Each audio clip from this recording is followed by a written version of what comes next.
Welcome, Johannes, to Metaladium Pages. It's a great pleasure to talk with you about Avatar, this new album, Dance, Devil Dance, and more things relating to the metal world. When starting with a common question, how was your presentation in Mexico, Heaven and Hell last year? You came to Mexico, so it's a great show there. So how was the experience to play? I think the first time here. It was actually the second time.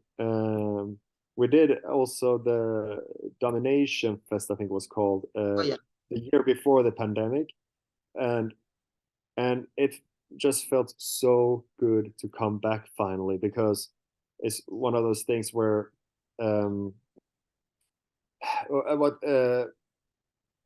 we had through social media and stuff. There's this part of the world starting with Mexico and then going south through Central America to South America, this whole region where the presence online has shown that we need to go. We've been needing to go for a long time, and it's always hard to go somewhere for the first time. And right before the pandemic, we were like, finally, we made it to Mexico, and finally we kicked some serious ass. Now we can start touring here. Pandemic, fuck. And so then we had to wait. And this was a very triumphant return, and really set the stage for us being able to start to come back more regularly, And as far as Mexico go, also last year I went as a civilian, so to speak. I was there for a week. I was my wife's +1 for a conference thing, and I just really enjoy it, really like it. Like, there's one thing, when you tour is one thing, and I love traveling like that. But if I put it like, I spent my own money to go there in my free time too. So, for what it's worth. And as such, it's great that we're building that relationship, and that it seems to trickle further south across the continent and the continent below. Oh, yeah. Well, you came with the last album, Hunter Gatherer, in 2000, because you released this album. And now with this new album, Dance, Devil Dance. So what kind of difference will the listeners will find with the last album to this, with the Hunter Gatherer? Well, I think Hunter Gatherer, like every album we do, ends up being some kind of reaction to what came before. I'm sorry about the dog. He's waking himself up. It's always ends up being some kind of reaction to whatever we had going on right before. And I think the pendulum swung kind of extremely between that Avatar Country was a funny album, was full of jokes, was very playful in that way, where then we felt Hunter Gatherer had to be more serious, back to the darkness, no jokes.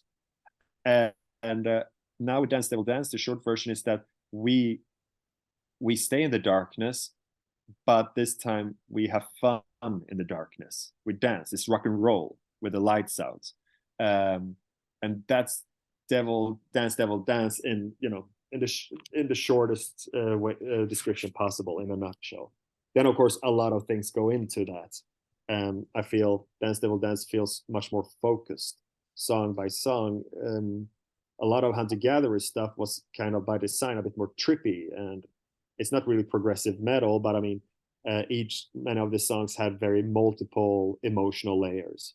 But this time the philosophy is different, but then you would do one angry and sad and scary and trippy song, Now instead you do one angry song, then one sad song, then one trippy, one of each instead, and a greater sense of focus song by song, I think. Okay. The tale that I saw in this new album is the Dance Devil Dance is released by Black Wolf Records, and your previous album was released by E1. So I think this Black Wolf Records is your own label. So why do you decide to do this? Well, you released your last album through your own label, and now by Century Media, E1, etc. At this point, with the level where we are at, and this time we are living in, and with the people we work with in terms of, we do the distribution through 30 Tigers, and they feel amazing for that. And between us and our management and the partnership we build, it just seemed, part of it is an adventure and an experiment to see, can we do this independently and build this ourselves? And and all that, and therefore being able to make certain choices. Just simple thing: who is going to do our press agents, people, and how are we going to market this? Because when you use the label's money, you use your own money anyway, but you don't get to vote as much about how you're going to spend it. And this time, instead of having that system, we do it ourselves, keep that control, and on this level, we feel we can get greater results like that. As it seems, Vincent, please, that is working, and I'm gonna grab him.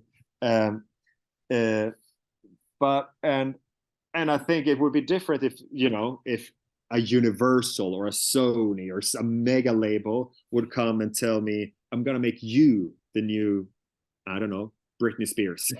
Then okay, Yeah. okay, now we're talking. I can't do that myself, but we can. Right now, we felt we can be this metal band ourselves and just keep the control, keep the choices, and not pay someone for a job that we feel we can do ourselves, basically.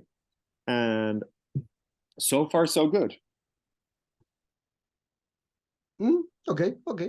So, I'm talking about in the history when you release your first album, So That Not Tomorrow, the band plays metalcore, melodic metal stuff. But then you grow up with other alternative metal, rock, and a little pop there into there. It's normally because the band is continue growing. So, what in this aspect do you think this path to choose metal alternative or rock alternative or pop is a common is well how do you spell this? So perhaps it's a feeling that you got when you in that moment when you create new music, or perhaps a way you thinking that the music for amateurs go for that way. There are, I think, many reasons, many things that went into the evolution of the band. One thing is that it's the simple fact that we started very early to play together. Jonas and John met when they were 14 and 15. I was 16 when I joined. Henrik was 16 when he joined. Then there was this Simon who left the band later, but who was with us for a very long time, was also the same age.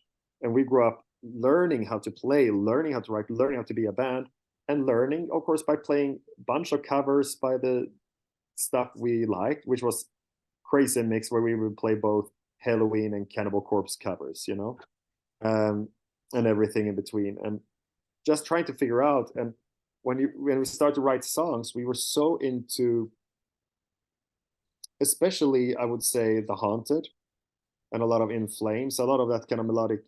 We are from outside of Gothenburg, and a lot of that was going on and influenced us a lot when we just practiced and try to get better. So that became a starting point. But once we had done more, I think there was this feeling for me, it's like, I love metal.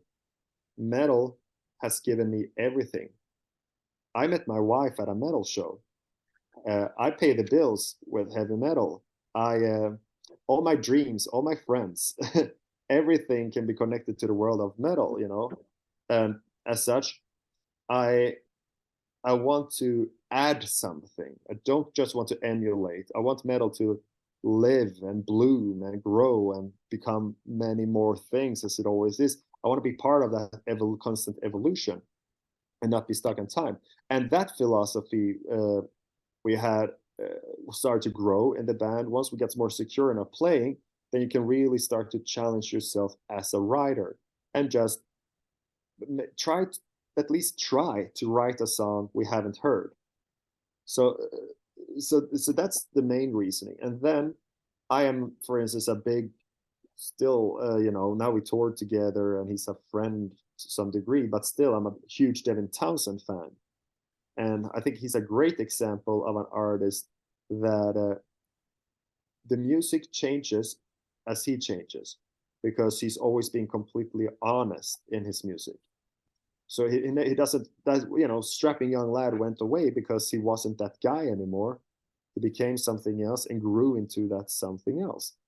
And I think that's the most interesting and exciting way to keep your music alive, and to make your new shit matter as much as the old shit is just being honest with where you are in life. And that's what I'm a fan of, and the whole band, what we are fans of. So that's what we're trying to do. It's just, we started when we were 16, but we kind of write the same songs we wrote when we were 16, because that is not how we think, how we operate anymore. So we go where the music tells us where to go, basically. And yeah, so the evolution, there been some crazy turns along the way, but I also think because we started so early, many times people have their first little band, then 3 guys quit, there are 2 guys left. Then there's another band over here, 3 guys quit, 2 guys are left, and then one, and they start a new band, and that's then the good band. First you have your friends in the garage, then the guys who are actually ambitious start a new band together. But we were always the same band. No one quit. We all were, it's like, oh, you are crazy. You're going to do this for real. So am I. And so we find our, we were all loco in the same way, and circus people in the same way, where we felt them.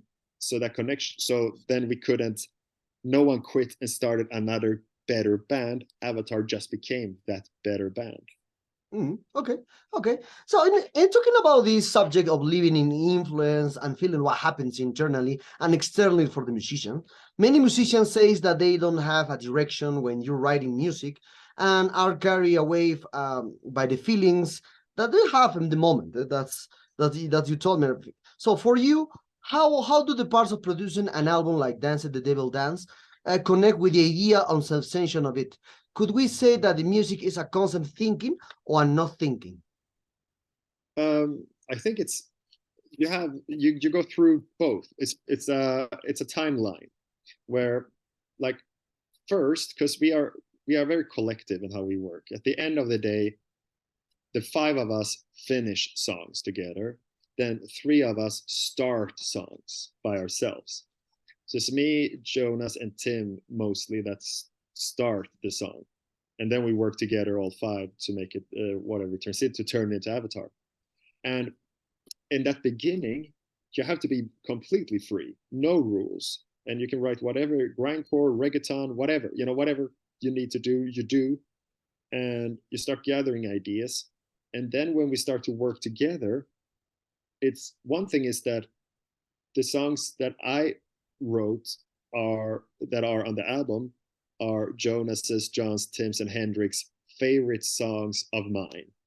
Jonas's songs on the album are mine, Tim's, Hendrik, and John's favorite songs of Jonas, and so on. So that's the first filter, and that it has to be something that starts to feel like it belongs to all of us in that way. And also, and that's, but again, starts very free, like, and maybe I wrote songs in 3 different styles, something a bit more rock and roll, something progressive, folk, weird, and something kind of black metal, That was what I did. Then Jonas did something very old school death metal, something more melodic death metal, something maybe more technical. Tim did, I don't know, like also things like that, like 3 different categories. Then you have to find, then the thinking starts. Which of my songs fit with which ones of Jonas's songs that fit with which ones of Tim's songs? And those songs that fit together, those are Avatar songs that fit on an album. And then we really start together, and then it's more active choices with what are the goals here, So you start creating without any goals, and then you start to create clearer and clearer goals the further you go. Okay. Well, the Dance Devil Dance, Wave, Battle of the Seas, and The Dirt I'm Buried In, there are the first 3 singles of this new album. For that, in a world where more and more singles are important to promote an album, how was the process to select these singles with an album of many sensations, as you told me? It was an idea of your label, because for me, these songs are just one part from an album. I'm for the 80s, and I prefer to hear all album to understand what happened. But for the new generation, is prefer to hear just 1 single, 2 singles, etc. Well, I think that's funny, actually. In a way, is what you say is completely true, but it was only true from 1967 until 2005, 5, I don't know, but you know, in general. And then streaming turned it back the clock to the 50s, basically. Yeah. Because I don't know which one is Elvis Presley's best album. He just did a song and a song and a song and a song, and then they made an LP. And it's just, you know, with Beatles and maybe Dylan and stuff, that it started to feel like an album was important. So I kind of view the single listening experience, to me, there's an old school factor to it. To me, that turns into Diana Ross and the Supremes or something. And I kind of like that perspective. But that being said, of course, we still write albums. We write the length of music that fits on a vinyl, basically. We like that. I agree with you. So in those terms, as we mentioned, like, we are the label. So yeah, we the label told the band what were the singles, but it's me and John and the other guys telling me and John and the other guys what to choose together with our management. And you know, and you kind of want to present things. You know, Val of the Seas felt like a good teaser, you know, like, take, you know, just here's one of the heavy ones, you know, so kind of start to put the goalpost where it belongs, you know, just paint the big frame of it, what's going on. So here's some heavy shit. Yeah, you're into that. And then Dance Devil Dance, of course, is a very great statement for the album, the big picture of the album, in terms of, again, that the dancing is there and the devil is there. That's exactly what this album is about. So made sense from that point. And also with the music video, the symbol of the rebirth and everything. And the song is dark and it deals with rituals, but it's also dance instructions and a party. So it's everything that the album is. And then, so that made sense as a statement. And then The Dirt I'm Buried In just felt anthemic and like a song that can travel far. And it is traveling very far. So that is more a classic, typical single choice. But it, you know, it's up to us really at this point. We always said something about it in the past, but I would rely more on the label and stuff. Like, I don't know, I write an album, you tell me what a single is. But now I think we take more responsibility to like ask ourselves about our own art, which part of this is a single. And but that was a progress to a process to feel like that, you know, because you get kind of, you know, you can get kind of, I don't know, scared or something of like, oh, I don't want to talk about my music as a product. But then it's like, it's my fucking music, I talk about it whatever way I want, kind of, you more security in Yeah. that sense, you know. But no, it's up to us. Okay, with more than 20 years of existence since you formed the band with Lost Souls in 2001, now R23 released a new album. So what are the biggest experiences that you have from the beginning to now? A huge anecdote that I remember until now. Perhaps as your first album, many bands think that the first album is the greatest stone in their career, or perhaps you have another experience, a big experience that never will forgotten, even when you decide to leave the band or the band is split up for etc. reasons. Oh, there are so many of those. Like, we really like what we do. And I think one of the things that makes us like it is that we try to also, that's another part of the ever-changing sound and everything, is that we want to feel like beginners and every time. So make it exciting for us that we don't know what's next. And that pays off. And because we still have that hunger, we still grow and new cool things happen. Last year, I think one key moment like that happened that meant a lot was, of course, going to Brazil with Iron Maiden. And that first show became a culmination. Like, let's take it from the beginning, I guess. Like, before the first show when we opened for Iron Maiden, we hadn't been so nervous in 20 years like we were before that show. And it is like, Sweden is an Iron Maiden nation and Brazil is an Iron Maiden nation. every kid in a rock and roll band, in a metal band in Sweden, in the rehearsal room, they have the Rock in Rio poster. Everyone had the Iron Maiden Rock in Rio poster. It's one of those things like, that's going to be us one day.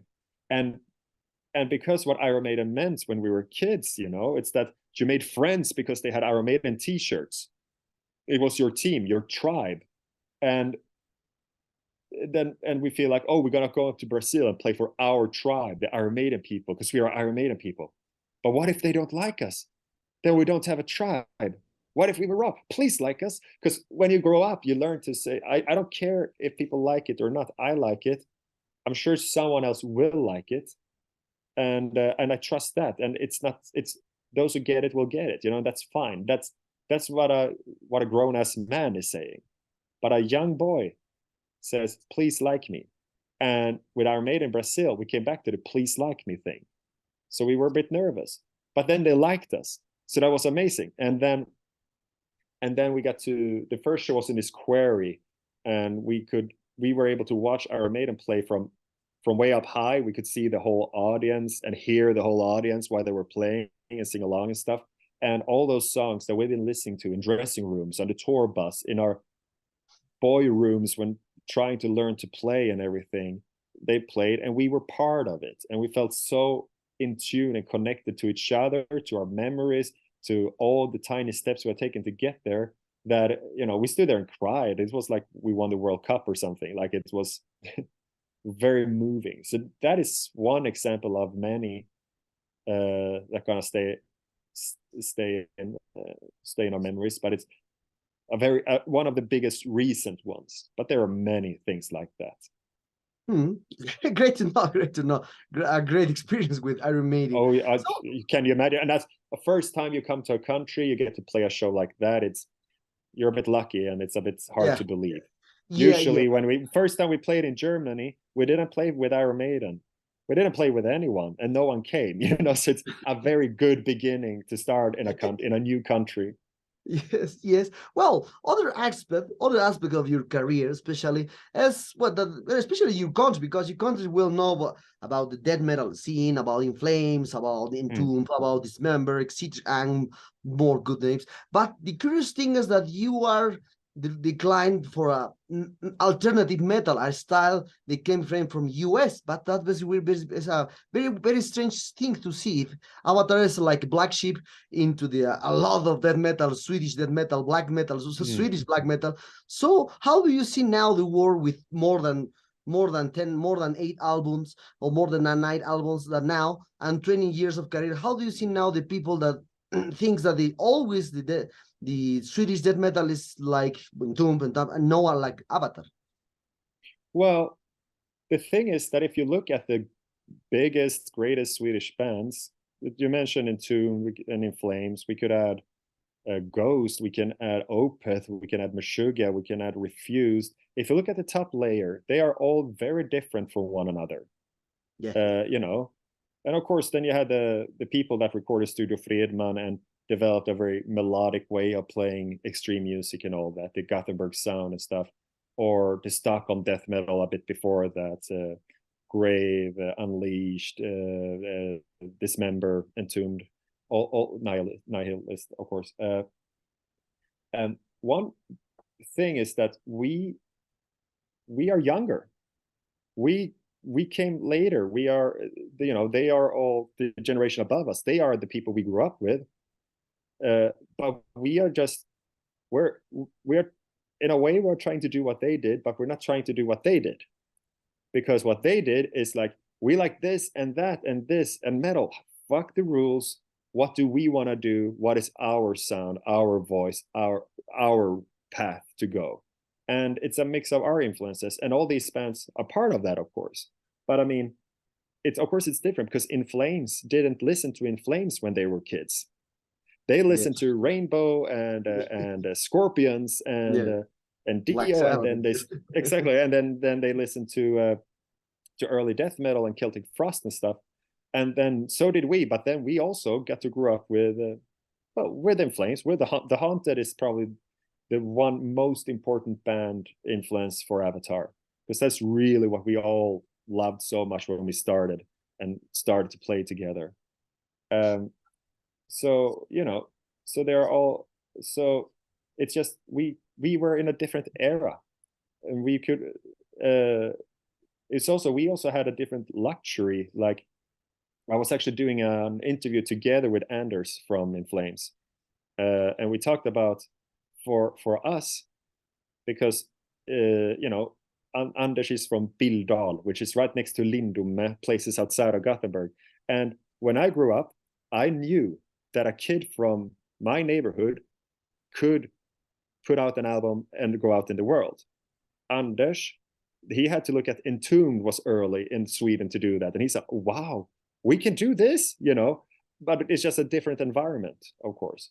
And I feel like what we are part of, just because of how what the world has become since then, in Avatar, you know, we grew up online in a way that they didn't. You know, our modems were faster because we are younger. and I feel like we are more part of a global thing. You don't talk so much about Bay Area thrash or I don't know, yeah, like Stockholm, Gothenburg, Birmingham, you know, cities in the same way anymore. The styles now we find bands that we relate to in the United States, in France, in South America, in the Middle East, you know, in North Africa. So the scene is not as geographically bound anymore, and Avatar is part of that. So I think, and I don't think we need more Swedish bands that sound like Swedish bands that you have already heard. You know, we need bands from everywhere, and we need all the new bands to be different. You know, we need Iranian bands. We need bands from New Zealand, from Indonesia, from Thailand, from everywhere, and you know, and Sweden. But if the next Swedish band doesn't need to sound like Avatar or Sabaton or Opeth, they need to be them and the next thing, you know, because the masters are doing their masterwork masterfully already. You know what I mean? Yeah. Okay. Well, we are very close to this interview, Johannes. For that, what are the future plans that the band has for this new album? Perhaps a European tour, a US tour, or perhaps, who knows, in the coming future, a Latin American tour: Mexico, Brazil, Chile, Peru, Colombia. Who knows? We are working very, very hard on that. Like I said, going somewhere for the first time is a challenge, and I think you're interviewing me for Peru now, right? Yeah, but the website is from Peru and Mexico. Okay, so we have never been to Peru, but coming the first time is always the hardest, and then you prove yourself, and then you find people to work with, and you can come back. And we take those important steps for South America, that we entered Brazil and made such a good first impression. That means that now we should be able to come back and play Brazil, and when we are there, the ticket is very expensive to fly so far. So then we're gonna say, hey, I did some Peruvian press. Can we go to Peru as well as we're here? You know, and you try to make those first steps. So we're working on those. I know for sure Mexico, that's more guaranteed at this point. There we now did 2 major festivals, proven ourselves, and now it's easier to come back. You know, but it's the short answer to your question is we're gonna tour and tour and tour and tour, and at some point someone will say, hey man, I got a new riff, let's go home and work, and then we make a new album, you know. Same as always. But right now it's really good to be an Avatar, and I feel like we'll get to play in a lot of places we haven't gone to yet. So it's gonna be a very good 2 years now.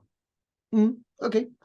Man, as I said in the first question, as a part of one of the last questions, so what is your opinion about now the artificial intelligence? Because as you know, there are software create art, create paintings. When you put a little descriptions into the box, and these machines or this software create art. So, but now the artificial intelligence is also present in the music, because there are drum machines, there are guitar machines, bass machines, etc., etc. So now you are, as you said, you are the new generations for the metal scene. So what is your opinion now about the artificial intelligence now has more present into the music, into the arts in general? But in the future, you will perhaps will you have the opportunity to hear the first album just do it by machines? I think they already exist, and but they will of course be more and more human sounding as we go further. I'm afraid I have to give you a short answer to this one and go to the next interview. But I mean, the technology is there. We cannot stop it, and it's fine. All technology can be used for good. The important thing is that we use other artists' works to teach the machines, paintings and stuff. And I think and so far there's a problem with that the artists that people use to create AI stuff need to get their fair share of whatever's coming out of that, you know. And right now, artists are being fucked, as always. People always fuck the artist, and that's my problem with it. Not the technology itself, you know. And I am not a computer, so I can only make human-made music, and the computer can make computer music, and that's fine. Just, you know, there's a gap between there where someone needs to get their fair pay. But that's all. Well, Johannes, the sad times arrive at this interview. I hope you enjoy these ones, like me doing this Thank one. you. Perhaps do you want to add something to your Latin American fans and Mediterranean followers? Well, as far as Mexico goes, can't wait to come back because of how amazingly you guys are treating me. I truly fall in love with your country. For Peru, I can't wait to fall in love with your country. Like it, and it will happen. We are working on it. I don't know when, I don't know how, but it's coming.